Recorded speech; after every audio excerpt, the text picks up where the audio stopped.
Senhor presidente, senhoras senadoras, senhores senadores, inicialmente quero mandar um forte abraço aos moradores da Barra do Corda, no Maranhão. Faço esse registro que recebi um telefonema de lá ao meu gabinete dizendo que estavam me assistindo na tarde de hoje. Por isso quero mandar um fraterno abraço ao povo lutador, trabalhador do estado do Maranhão, que eu tanto respeito. Senhor presidente, disse a Vossa Excelência que hoje sentia que ia fazer um dos mais importantes pronunciamentos de toda a minha vida pública. Passei pelo parlamento estadual, fui líder de tantos governadores, fui líder tantos anos do meu partido, mudei apenas uma vez de partido em todos meus quase 30 anos de mandato, mas nunca estive tão preocupado como esta semana. Vim de uma família pobre, senador. Não tive a oportunidade, ainda jovem, de lutar contra a ditadura. Mas sou um dos mais profundos defensores da democracia. Vim de uma família pobre. Vim do Marajó. Meus pais eram taberneiros, pobres, como vê Vossa Excelência. Coloquei na contracapa do livro em que contam parte da minha história. TV Senado pode mostrar ao povo brasileiro, esta câmera, ao povo brasileiro, os meus irmãos, numa rua em Salvaterra, aqui minha casa, de barro, uma porta, uma janela, os meus irmãos, eu, minha irmã Ivone, já falecida, meu irmão Walter, meu irmão Valdir, já falecido, e meu irmão Valmir. Aqui, numa escola pública, com 12 anos de idade, foi a época em que transferi para a capital do estado. Minha vida pública começou há 27 anos atrás. Nunca perdi uma eleição. Nunca. Fui uma vez acusado. Há 7 anos atrás, um promotor, dizia o promotor que há 7 anos atrás eu cometi uma irregularidade de não ter visto a prática de uma falsificação de assinatura numa folha de pagamento da Assembleia Legislativa do Estado do Pará, que eu tinha sido presidente. Deixei sem críticas. Não vi nesta tribuna nenhuma vez criticar o promotor público. Nenhuma. E sabia eu das causas que levaram o promotor a tentar me ferir. Por eu, como ter sido presidente da Assembleia, a esposa dele trabalhava na Assembleia, emprestada para a presidência da República, não participou do concurso público que eu não admitia contratados, fiz o concurso público, ela não participou e queria ter o mesmo direito dos que participaram e eu demiti. Por isso ele quis a vingança. Deixei o processo correr normalmente de improbidade contra a minha pessoa. E no final, eu recebi a seguinte notificação. Em relação aos envolvidos Mário Couto e sua filha, Silene Lisboa Couto, que hoje é deputada, olhe como ele quis atingir, e sua secretária, face à ausência de evidências de que tenham participado ou beneficiado de atos praticados, notificados, bem ainda, considerando a ausência de provas que tenham agido com dolo, rejeito a ação de improbidade administrativa, considerando que não ficou provado nos autos qualquer ato de ofício dos mesmos bem administrativa, considerando que não ficou provado nos autos qualquer ação de ofício, bem como qualquer, não há evidência de participação omissiva, própria ou imprópria, na esteira dos argumentos, entendimentos jurisprudenciais que permeiam esse, determinando a exclusão dos nomes dos mesmos. Nem aceitou a acusação. Nem aceitou. Este é o resumo da minha vida pública. Nada. Brasil, não adianta tentarem acusar. Se eu tivesse alguma coisa na minha vida pública, eu não diria o que digo hoje aqui. E vou provar por que agora. Por isso eu disse que é um dos mais importantes pronunciamentos feito por mim na minha vida pública de 27 anos. Não tenho nenhum processo no Supremo Tribunal Federal. Nenhum. Nenhuma acusação no Supremo Tribunal Federal. Nenhuma. E eu bato aqui e bato aqui, no peito, e digo àqueles que querem me impedir de falar aqui, procurem que vocês não vão achar. Por que eu fiz este pronunciamento agora?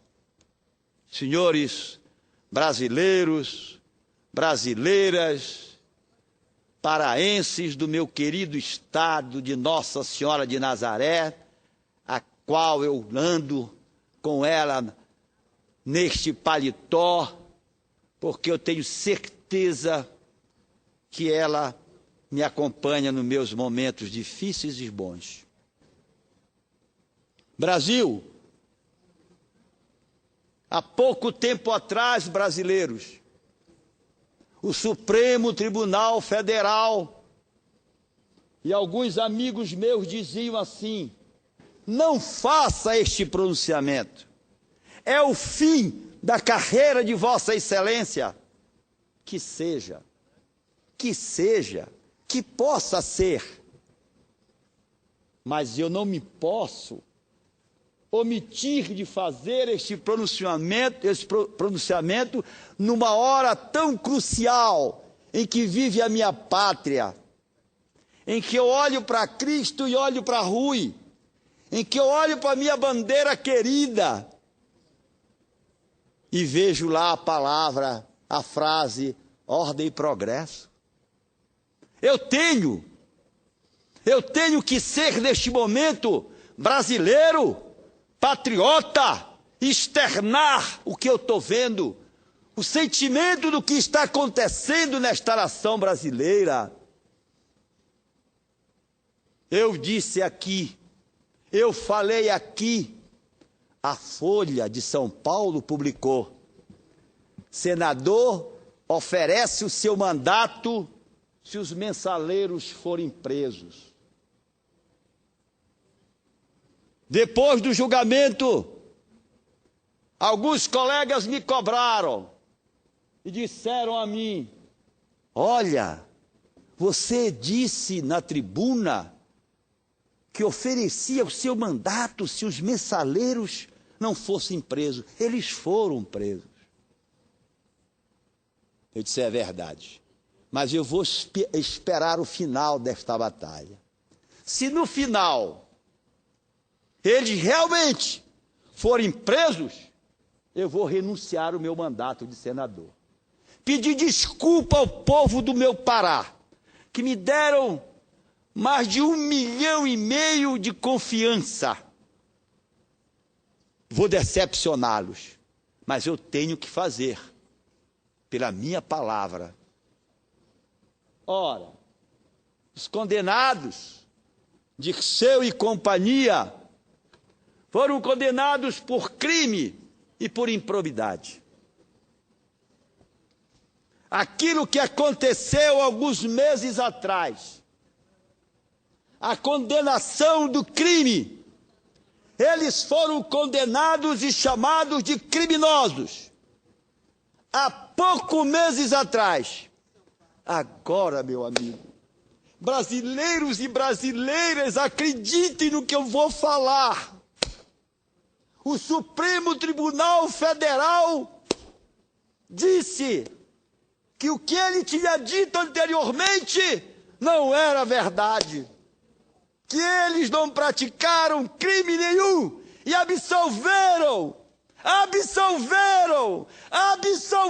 os bandidos. E eu ganho a aposta. Brasil, aonde nós vamos parar, Brasil? Era o último poder que nós tínhamos na mão, brasileiros. Se fosse outro, eu aqui parabenizava a Dilma pela primeira vez, pela sua inteligência. Inteligência de mar. Mas ela foi esperta demais, Brasil. Ela foi esperta demais. Podem muitos brasileiros até não estarem entendendo o que eu estou falando. Porque eu não aprendi muito na vida. Eu sou apenas formado em administração de empresas. Eu vim, como vocês viram, de escolas de palha e barro.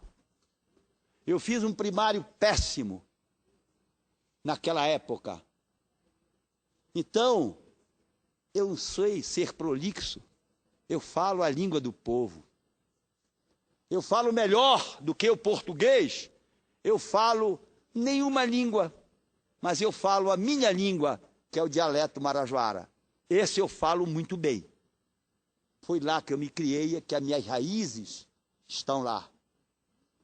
Mas, brasileiros, para vocês entenderem, nós temos 3 poderes constituídos pela nossa Constituição Federal: o Executivo, o Legislativo e o Judiciário. O Executivo é a Dilma que manda, o Legislativo é a Dilma que manda, mas o Supremo Tribunal Federal, a Dilma não mandava. Quando aqui o Senado queria votar contra o povo, nós tínhamos o Supremo para chegar lá e o Supremo decidir a favor do povo. Esta era a minha segurança maior. Esta era a causa que mais fazia com que eu pudesse permanecer com a cabeça em pé neste Senado Federal. Mas a Dilma aplicou uma rasteira violenta na nação. Ela esperou se aposentarem 2 ministros para que ela pudesse colocar, a gosto dela, 2 que iriam fazer a diferença na votação. Aí ela ordenou, dei agora uma pena bem pequenina para os meus afilhados. Não mexam muito com meu querido Dirceu, nem com meu querido Genuíno. Dei apenas uma pena em que eles possam ficar em casa. E aí, pasmem, senhoras e senhores, o Supremo Tribunal Federal voltou atrás do que ele próprio tinha dito em meses anteriores. Absolveu os criminosos. A pátria estarrecida a ler os jornais.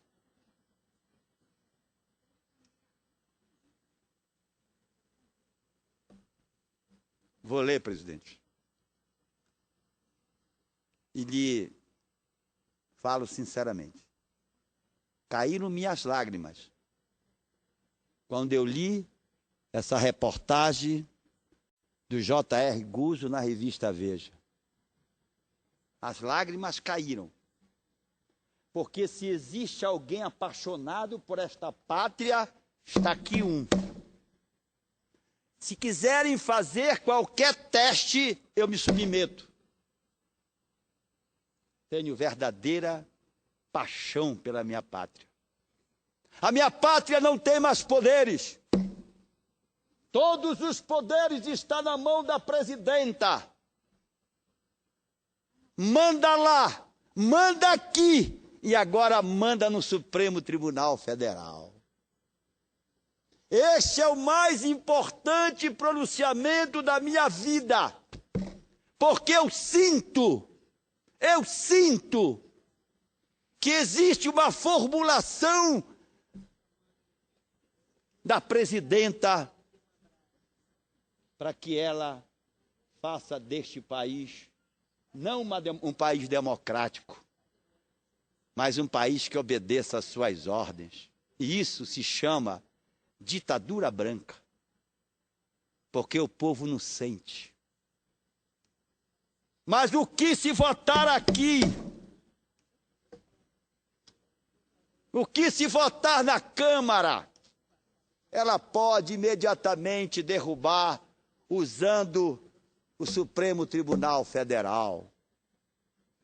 Joaquim Barbosa imediatamente levantou, aquele homem sério, honesto, levantou e disse que ia pedir aposentadoria. Não faz isso, Joaquim. Não faz isso, eu te peço pela pátria, pela nação brasileira. Não deixa o Supremo Tribunal Federal. O homem se decepcionou.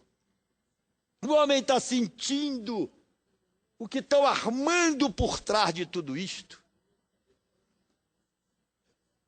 Olha esta frase deste jornalista. A imprensa é o nosso único amparo agora. É o único poder de fiscalização. Porque este aqui não fiscaliza mais nada.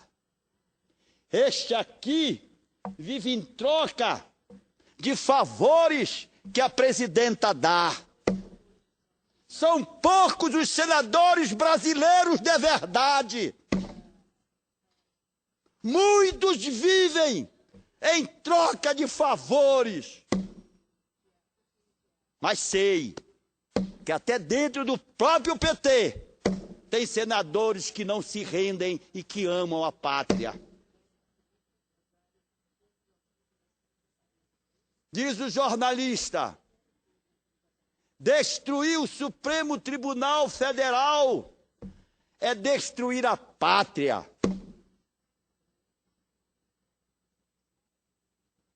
País sem Supremo é país sem lei. E país sem lei não é mais nada. Apenas um ajuntamento de gente submetida à vontade da mais forte. Presidente, eu queria um obséquio de Vossa Excelência neste momento. Neste momento em que me toca profundamente o coração, presidente. Que eu sei que o país perdeu a moralidade, presidente. Eu sei que agora nós estamos na mão da presidenta da República. Eu sei que a qualquer momento ela pode fazer o que quer. Então, presidente, eu peço que Vossa Excelência acione nesta minha emoção. Faça esse obséquio a mim. Eu quero mostrar à nação brasileira a importância deste discurso na tarde de hoje. Bata a campainha. Faça um minuto de silêncio para mim. Eu quero fazer no meu pronunciamento um minuto de silêncio em represália ao que aconteceu. Faça, presidente, que eu quero baixar minha cabeça e calar a minha voz. Faça, presidente, eu quero baixar a minha cabeça e calar a minha voz, não por exibicionismo, Não por jamais, presidente. Nunca fiz isto aqui. Nunca fiz na minha vida isto aqui.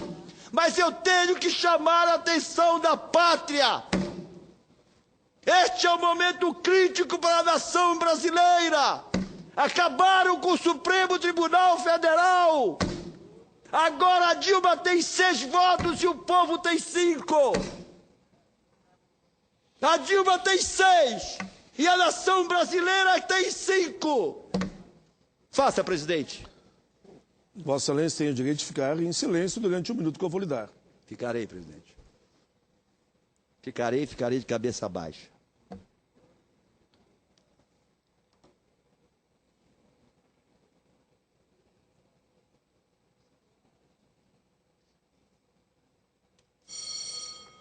Presidente, vou descer da tribuna.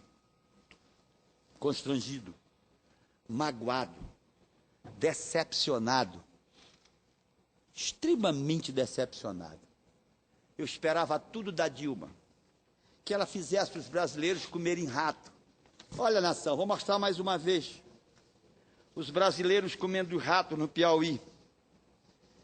E aí, disseram a mim, mas ratos, já vou descer, presidente, mas ratos, não é rato, não come rato, brasileiros, não foi uma pessoa. Aqui, uma pessoa salgou os ratos, colocou no giral para comer todos os dias, porque está passando fome. Ela dá a Bolsa Família de 100, 150 reais, que não dá para comer a inflação que ela colocou no Brasil, que é galopante. E eles mentem e dizem que não tem inflação. Ainda agora eu ouvi um orador aqui do governo, um senador da República. Isso me traz um constrangimento monstruoso, dizendo que a oposição tem inveja e ódio. Inveja e ódio de quê? Inveja de uma ditadura conspirada, sem o povo sentir? Inveja de fazer os brasileiros comerem ratos? E aí eu fui consultar uma nutricionista para saber se eram realmente ratos. Não, estão duvidando da minha palavra. Alguns petistas passaram o e-mail para mim dizendo que é mentira minha, porque eu costumava mentir na tribuna. E eu então fui buscar uma nutricionista. Apesar de ser um rato,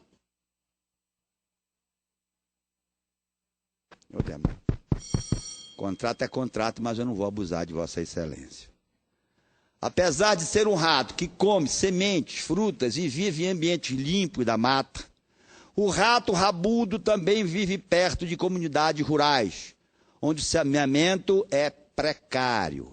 Por isso, eles não diferem dos nossos conhecidos ratos. Ratazanas devem ser vetores de inúmeras doenças. Os moradores, quando caçam, podem se infectar dentro da casa quando limpam e tratam do rato para comer. É isso, Dilma.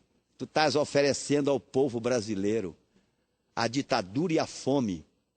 Presidente, peço para Vossa Excelência e comunico a Vossa Excelência que vou pedir, porque sempre que faço uma denúncia deste nível,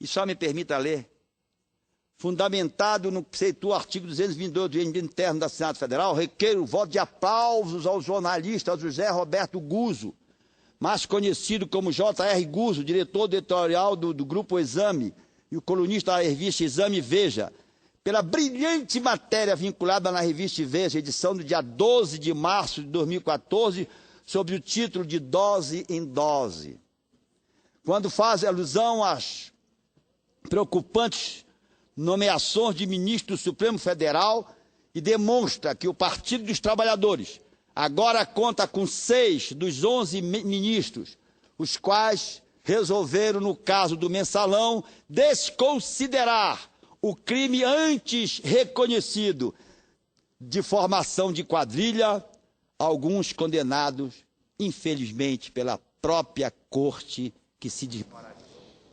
Presidente, Texto desta tribuna. Meu dedinho já está acostumado aqui. Falhou eu. Eu já lhe dei 28 minutos. Mas Vossa Excelência é bondoso. Tá? Presidente, desta tribuna, dizendo a Vossa Excelência que você é um dos petistas que eu respeito. Dessa tribuna, senhor presidente, dizendo a Vossa Excelência, como sempre faço, vou fazer o pedido de uma comissão parlamentar externa de senadores para verificar a situação de misérias ao ponto em que as pessoas chegaram da fome e o absurdo de comer errados. E dizer a Vossa Excelência, quanto aos aposentados, a minha indignação, presidente, profunda indignação, de ver o atraso, já não basta a miséria em que vivem os aposentados brasileiros, presidente. Ainda atrasa o pagamento dos aposentados brasileiros. Brasil, os aposentados vivem na miséria neste país. E agora a Dilma resolveu não pagar mais os aposentados. Está atrasado o pagamento dos aposentados deste país. Enquanto tu, Dilma, gasta numa diária em Nova York R$ 26 mil. Obrigado, presidente.